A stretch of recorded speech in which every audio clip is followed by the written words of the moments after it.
Welcome to day 10. Today's topic is feeling connected. I'm going to start off with a story. Once upon a time in a little village, there lived a man, his wife, and his 6 children. And one day, the family was so tightly packed in that little house that they started fighting with each other. And then the husband got frustrated and he said, "What do I do?" And his wife, after lots of arguments, she said, "Why don't you go talk to the rabbi and see if he can provide a solution?" So this man, very sad, he runs to the rabbi and starts crying in front of the rabbi. And rabbi says, "What's the matter?" He says, "Listen, we have such a tiny house. We have 6 people, 6 children, my wife and I, 8 people. There's no room. We're getting in each other's way. And there is always conflict because of that." And the rabbi listens and he says, "Okay, I have a solution for you." He says, tell me what it is." He says, "Before I tell you what it is, you have to promise me that when I tell you what it is, you are going to go home and implement it." He says, "For sure, I'll implement it if you're going to tell me." He says, "Okay." The promise is made. And then the rabbi says, "Listen, do you have any animals?" He says, "Yes, we have a cow and a goat, and we have 4 chicken." He says, "Okay, now I want you to go home and bring all those animals inside the house." And now this man is shocked from what he heard. But then, he's promised the rabbi, so he has to keep his commitment. So he goes back and goes and does what he was asked to do. And then the next day he comes running, screaming, crying, and he says, Rabbi, this has become hell. How can we live in that little space? Not only are we a big family, but now you've asked us to bring in all the animals inside. And this looks like we don't know if it is a farm or a barn or a house anymore." And he says, "Okay, yes, you're right. So go home and take out the chicken from the house and leave them outside." And so this man goes back from the rabbi and he does exactly that. And he comes back the next day and he's still crying. He comes to the rabbi and says, "Rabbi, the goat, it starts walking around and it starts breaking all the things in the house. It has no control over itself." I said, "Okay, fine. Now I want you to go home today and only remove the goat from the house and take it out of the house." "Okay, great." So he goes and does that. And then he comes back the next day again. He says, he's still very sad and upset. And he says, "Rabbi, how can you live with a cow in the house? Does anybody ever live with a cow in the house?" He says, "Okay, fine. Go home today and remove the cow from the house." He goes and removes the cow. And next day he's come with a big, broad smile on his face.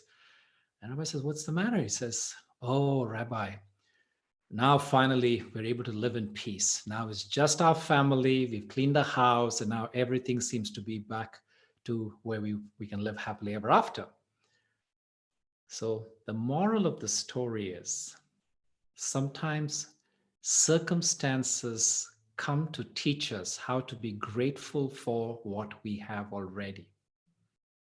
Circumstances come to put a pressure, give us challenges, so that we can invoke that attitude of gratitude, invoke the awareness of what is going on right in our lives and be grateful for that. Because you see, the ego is the part of oneself that wants to complain. And you know what happens? Nothing happens besides you just losing energy. When the ego complains, it feels important. So its role when things are perceived to be not in control is to complain so that it feels a sense of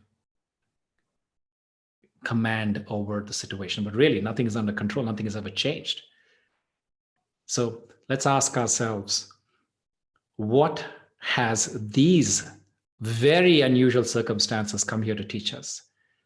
So much so that we can go back to being happy with what we once had, but never cherished it.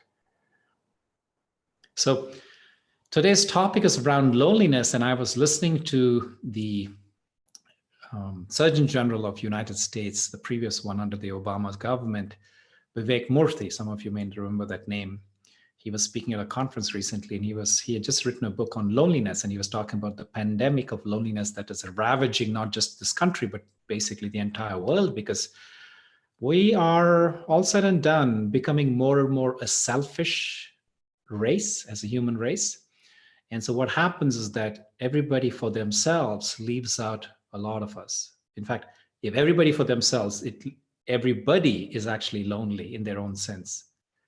So he was suggesting certain tips that one can take to be able to reverse these effects of loneliness on your health, because loneliness, I tell you, is much more of a destructive force than the pandemic is right now. It has been actually, there's a lot of science around that. You can go and look it up, that it actually accelerates your aging. It accelerates any pre-existing conditions that you have. So what are some antidotes for loneliness? Number one, amongst the friends that you have, instead of trying to go find new ones, amongst the friends that you have, go and try to spend time with each one of, or a few of them, at least one person per day. So his recommendation, when all else being equal, not under the pandemic and not under lockdown, but when all else is normal, he was saying, pick a friend to spend 15 minutes every day. So that could be by phone call, that could be by face-to-face, but in these circumstances, obviously, we want to be able to have remote conversations, long distance conversations, maybe across the street conversations, etc. But find a friend to have a conversation for 15 minutes now when all else is equal. So today, with lockdown, we have earned this gift of plenitude of time. So maybe we can expand that 15 minutes to an hour. Okay. The second thing he was recommending is that when you are spending time with this person, let it not be multitasking. That is, dedicate that time. Your full attention is on this conversation that you're having with this person. Very important, right? So find a person to go to and give your complete attention. Then the third thing he was recommending was doing service. What does that mean? So we've been talking about this the last few days. I'll repeat that. It is about finding that gift that you have that you can give away. And why is that service important? Because you're doing it unconditionally for people who may or may not ever reciprocate that. So you're doing it without an expectation for people that don't necessarily depend on you or you depend on them, etc. So that's service right there. So sharing your gifts unconditionally with others. So sit with that for a while. So that was his antidote for depression or loneliness that can escalate to depression.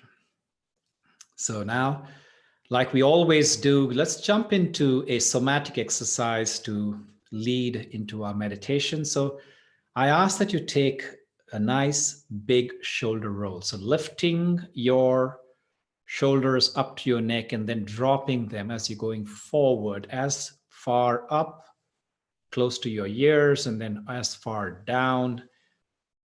Breathing in as you're going up, breathing out as you're going down. Making them nice and stretched as far as you can go. And then see if you can reverse that now. So going the other way again, stretching up, breathing in, breathing out as you're going, dropping them as far down as you possibly can.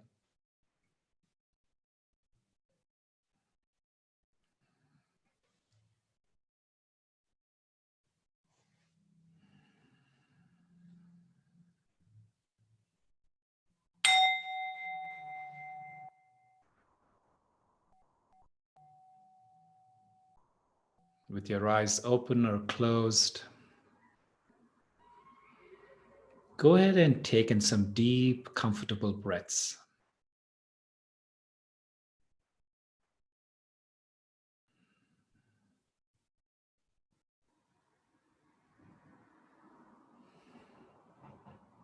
Using breath as a way to anchor yourself inside rather than what's happening around you.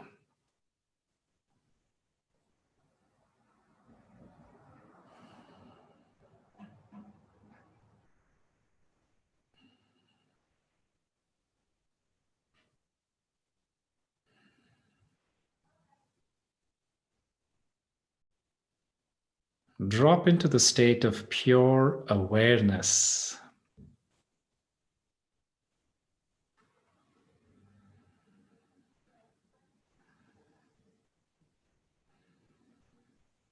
The awareness that is even behind the chattering of the mind.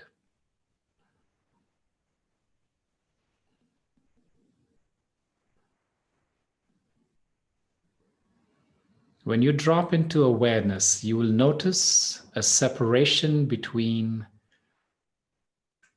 the aware self and then the mind trying to make sense of the world outside.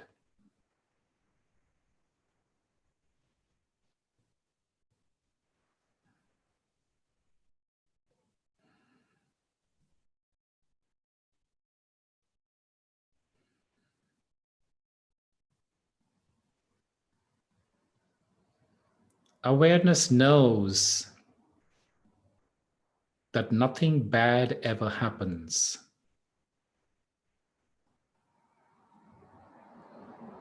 Whatever happens just happens.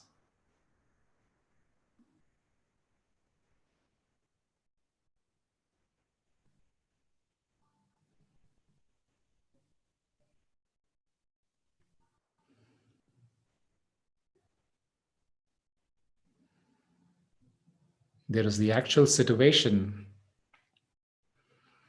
and then there is a narrative that your mind is playing inside your head. These are two separate things. But most people don't know the difference because they have never observed to notice the difference.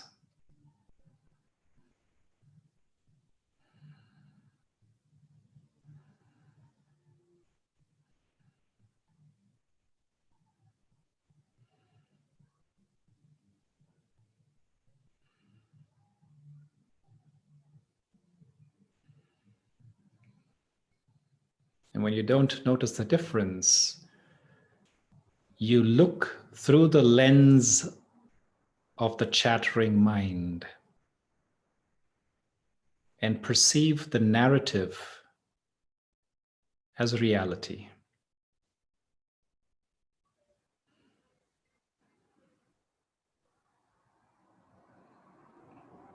And when you get lost in the narrative, one suffers.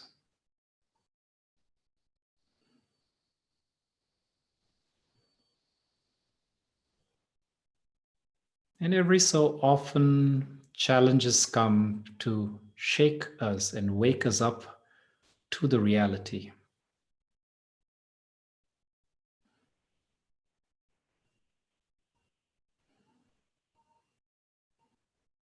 Most often, these challenges come to us individually.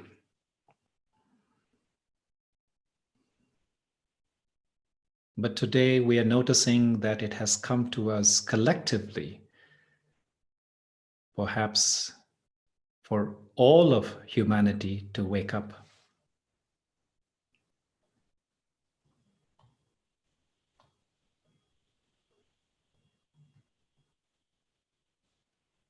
There's far too much suffering. And this challenge is a gift to wake up.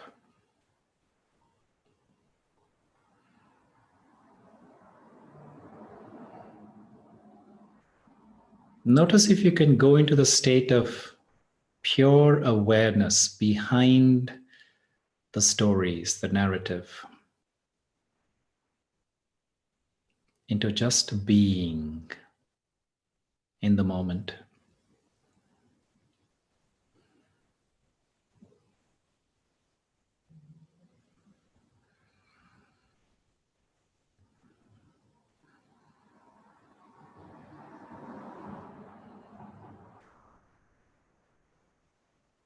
In this state of being, Everything just is. Not good, not bad, just is.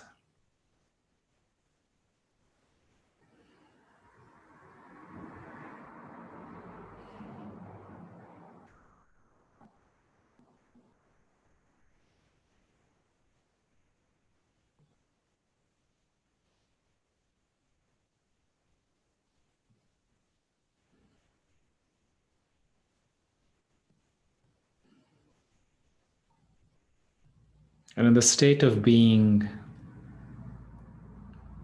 present in pure awareness,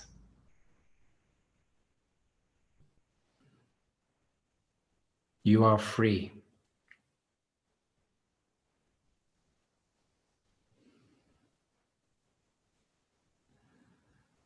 And with that sense of freedom comes joy.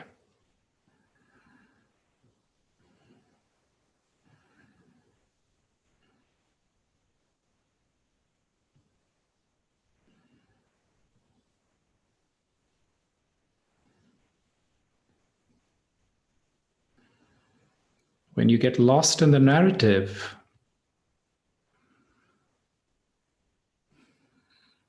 you feel drawn into unhappiness. And you ask yourself, why does life have to have unhappiness? Well, the purpose of life is not to make you happy. The purpose is to wake you up to your original, innate state of awakeness, freedom.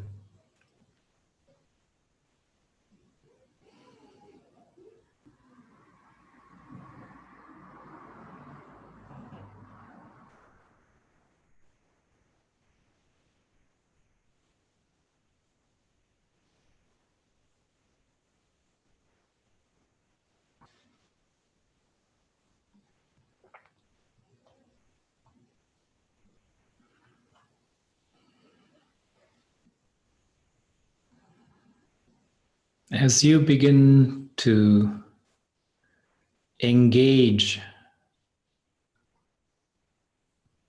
with the other, let us start by engaging first with our own vehicle, this body. So, from the state of pure awareness, notice if you can feel your body that encapsulates you.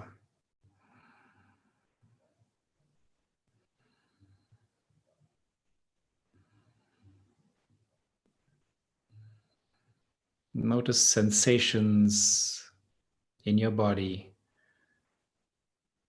starting from the feet, gradually making your way up through the shins, knees, thighs,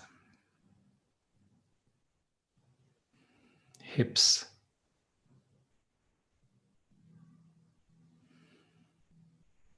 the back, through the abdomen, into the chest, to the shoulders,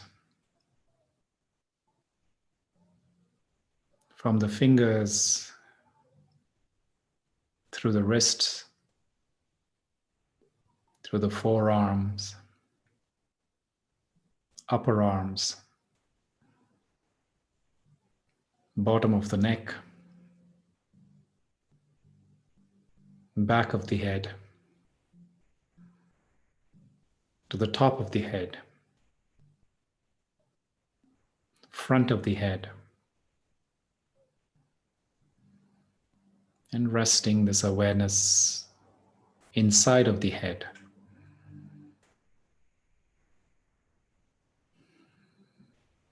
In the center of the head, from where you are seeing through these eyes, listening through these ears, smelling through this nose, tasting through this tongue, and experiencing the tactile sensation of touch through this vast surface of the skin.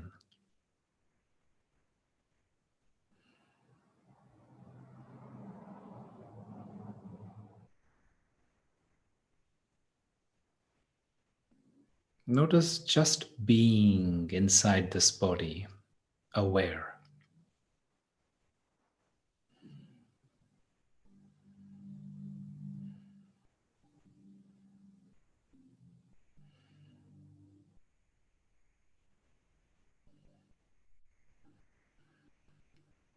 Now, whether you had your eyes closed or open, just keep it the same way. And I want you to feel the presence of one other person that's nearest to you physically, without necessarily looking at that person. Can you extend your awareness to feel the awareness, feel the presence of this other person that's nearest to you? Now, that person could be in the same house, in the same building, or further away if you're out or in a remote area. But let your awareness pick up the presence of this other person.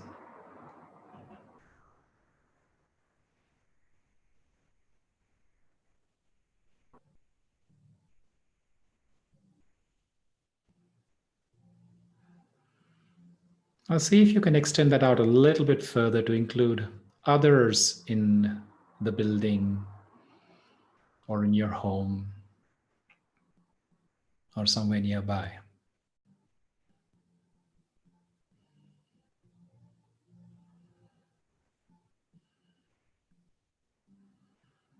Now, I want you to expand your awareness to include the people that you love, like family, relatives, close friends, into your field of awareness.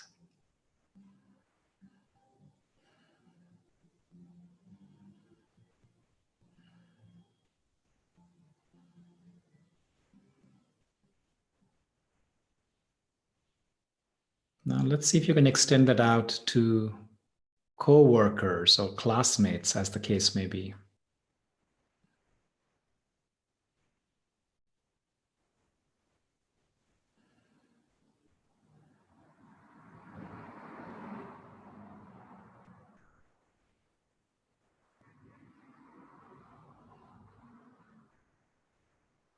Extend that out even further to include people in your neighborhood, the community that which you live in.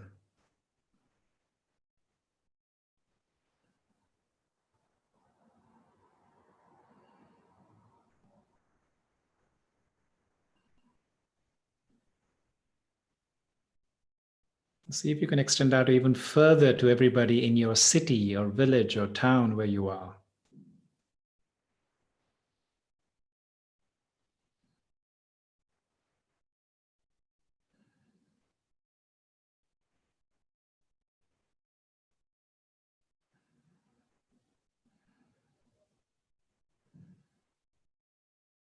See if you can extend that even further to include the entire state in which you live.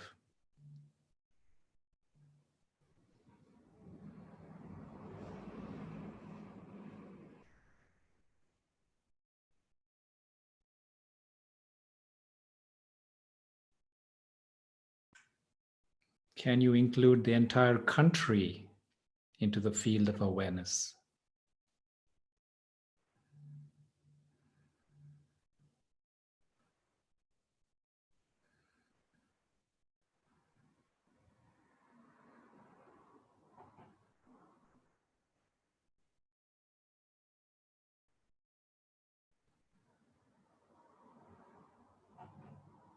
Now let's see if we can include the entire planet and all its variety of beings, plant life, animal life, human life, and all the elements.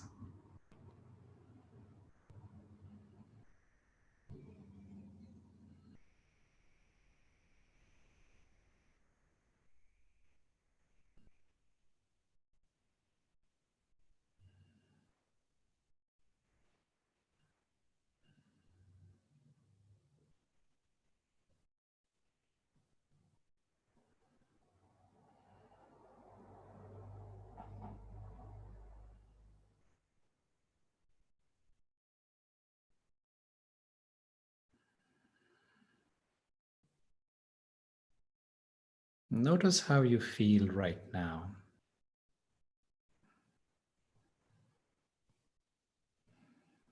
You might be experiencing a slight sense of joy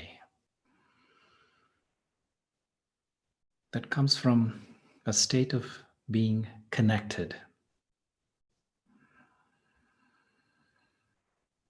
So when people say that they are feeling disconnected, isolated, it's really a lack of awareness that we are actually deeply interconnected at any time. Only if we are aware. So any lack of sense of connection is being asleep, blocking ourselves out of the reality that we are indeed truly connected with everything in and around us.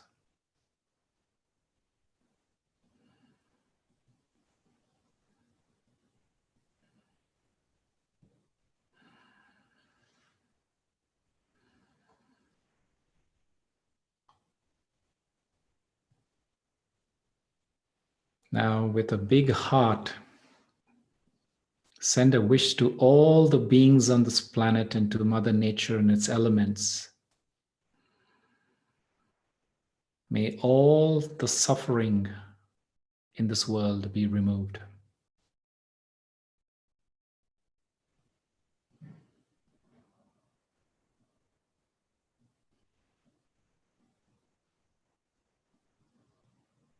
May all sorrow and loneliness in this world be removed.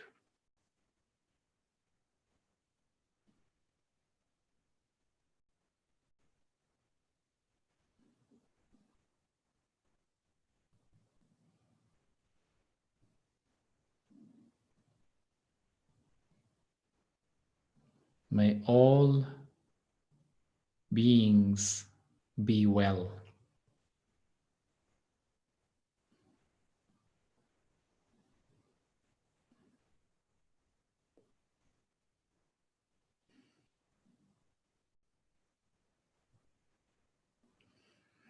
And as you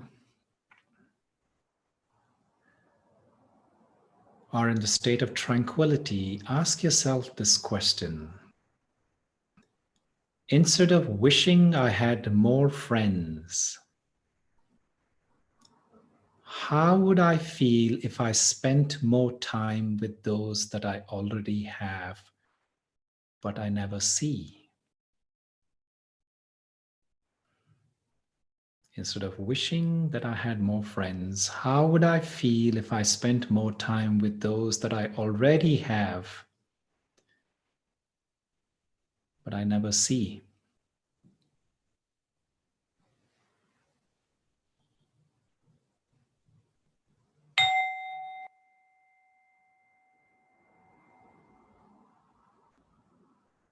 At your own pace, open your eyes gradually. if you had them closed. And I welcome your responses to the question of inquiry that was just posed.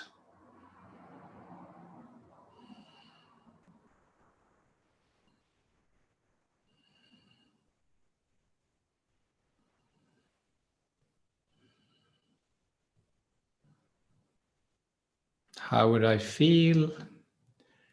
I feel blessed. Yes. Answers are beginning to come in. And as I'm going to read out the answers, I also wanted you to take a moment to ponder and formulate any questions that you might have for today. If it is on this topic, well and good. If it's on something else, that's also welcome.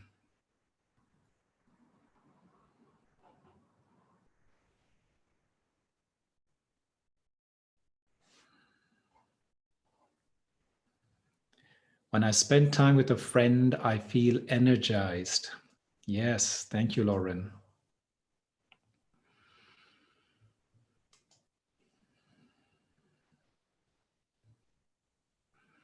Either people are very deep in contemplation today, or they're typing very slowly because they're in a different zone altogether and don't want to come into the keyboard zone, which I totally understand. But I usually get a lot of comments and I'm not seeing anything in terms of even a question or a comment here, which is okay. Maybe there is nothing to be said or asked in the state of pure awareness.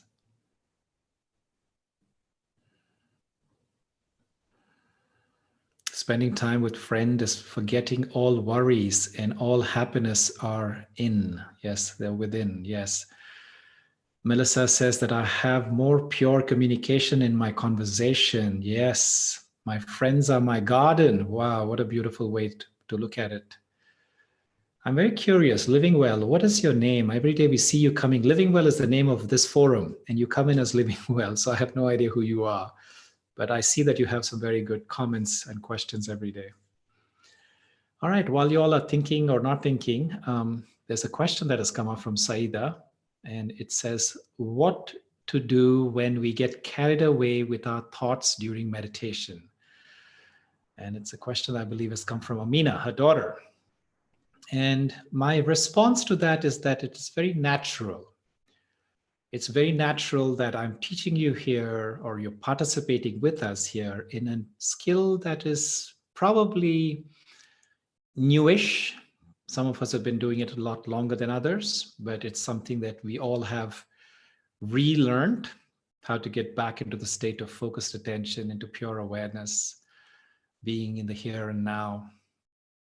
And so when that practice, when you engage in this practice of going back into pure awareness, distractions or the wind comes to blow the candle off center, take us off kilter. And that's natural. Now, one needs to be patient with oneself to understand that that is a process. For example, when I go to the gym and I'm lifting weights to build strength, to build, develop my muscles, I don't go there to the gym and it says, I'm stretching out my arm. It's a waste of time, useful, waste of time, useful. I don't do that. The extension, even though may not be the one that is actually creating the strain that is required to build the muscle, even though it's not, it's an integral part of the routine, right? Without an extension, there will be no contraction. So think of distraction to be a part of the process of developing concentration. Okay, so my job when that happens is first of all to accept it, acknowledge that I have been distracted, carried away, and bring myself back, bring myself back, bring myself back.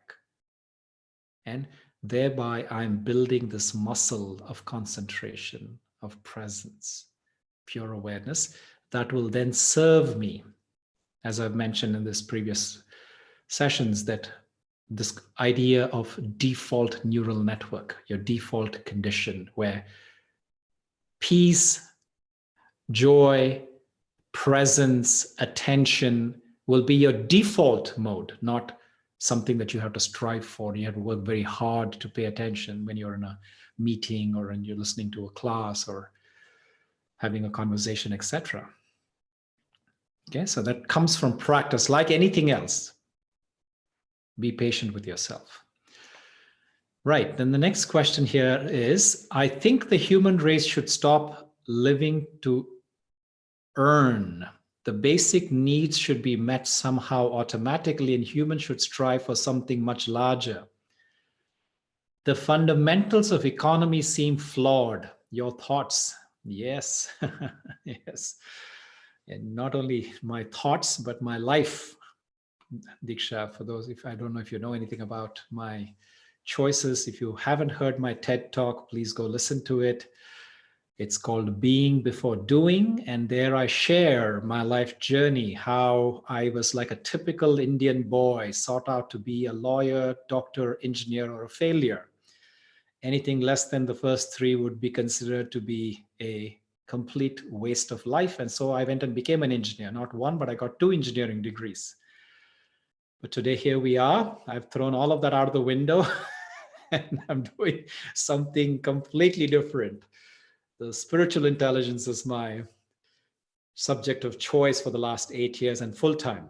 So in that story, in my TEDx talk, I talk about how the transition, why the transition, and how my own suffering in the midst of being extremely so-called successful out there, there's a complete emptiness. So it's not just my thoughts, but hopefully my life serves as an example or as an answer to your question, that I believe that there are many forms of currency, right? So unfortunately, the Harvards and the Yales and the Kellogg schools teach us about a form of currency, a form of wealth, which is material wealth, right? Which is go and stuff in your bank, which unfortunately at certain times cannot even feed you. They can't fill your stomach. They can't fill your heart. They certainly cannot fill your spirit. Can't earn you relationships, which is the topic of today. So then you got to ask yourself, what are some of the other forms of currency? Time, attention, health, relationships, our ecosystem. There are many forms of currency. And maybe suffering like this, when we are pushed to the corner where all of that we have accumulated, thinking that that's going to be our nest egg, that's going to be our security, our insurance policy, when that fails us, then we come up to the realization that there may be other sources of currency or other sources of wealth, such as what we're doing right now, the wisdom, the social gathering, right? So each one of us has to ask ourselves, what are my different forms of wealth that I've been accumulating, I've been investing in? How am I divesting my life? Not in a cunning way, but in a sense of making it holistic, right? What is the point? Like, I love Jim Carrey's thing. He says, my wish for the world is that everybody becomes a millionaire, because then they will realize that money does not result happiness, or that money does not buy you happiness.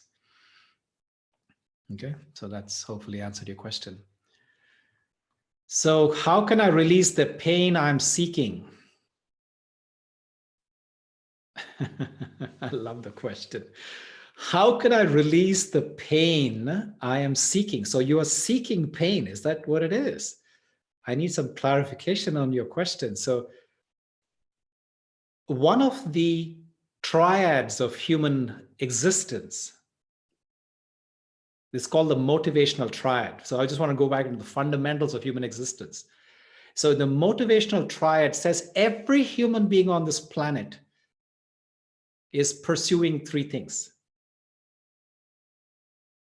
pursuing pleasure, avoiding pain, and conserving energy. That's called the motivational triad, right? All species, conscious species, pursue this phenomenon. So What we learn in spirituality is that that is a very basal way of thinking. That's a very, primitive way of thinking. Because pain, if I avoid pain, as it was said in this triad, I'm not learning something. There's a message that has come here to tell me. Pain comes as a teacher to wake me up to something like today's meditation. We did 20-25 minutes of the meditation to wake us up into that reality that me, consciousness is different from the narrative, right? Many times we don't even realize that. Most people, 99.99% have not woken up to that. So sometimes the pain comes and squeezes us to the point that we get to the place of complete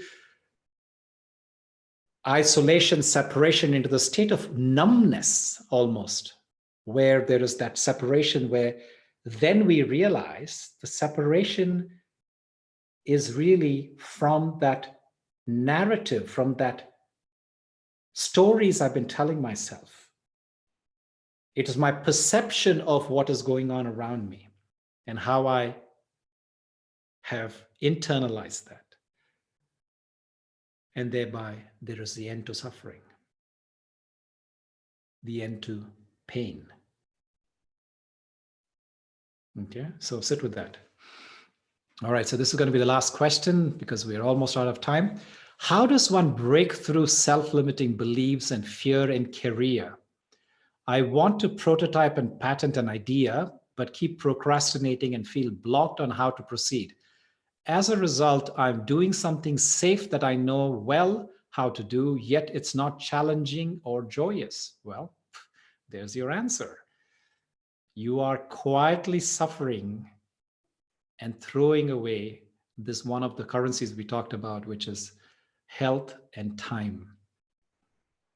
Right? If joy is not there in your life, you are obviously deteriorating. Your body is biologically moving faster than the chronological clock.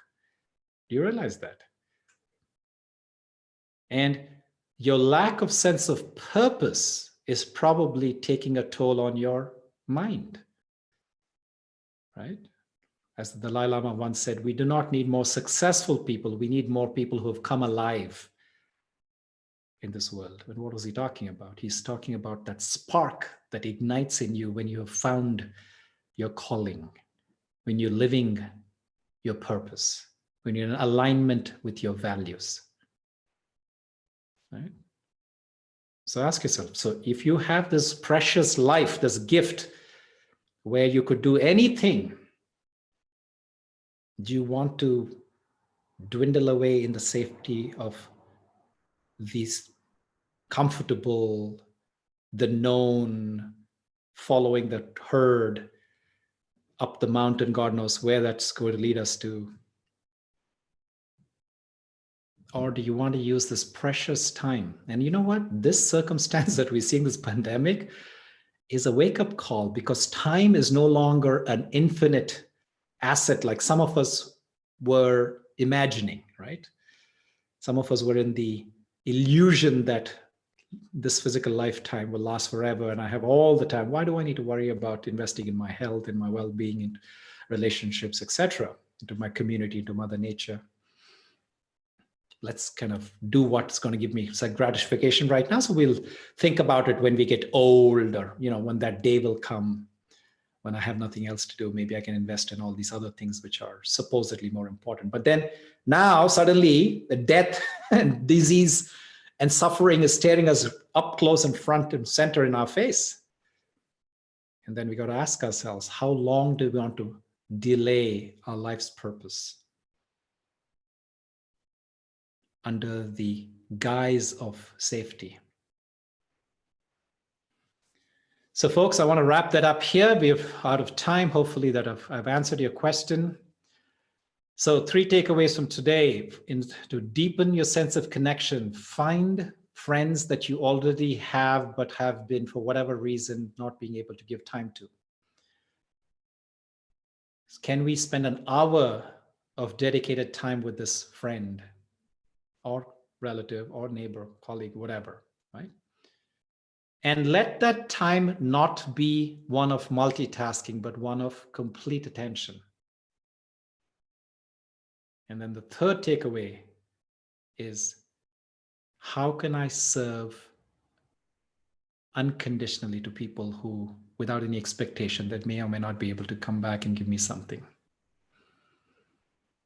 With that, I want to thank you for your time and for your attention, hopefully undivided. I will see you on the same channel tomorrow. Until then, be well.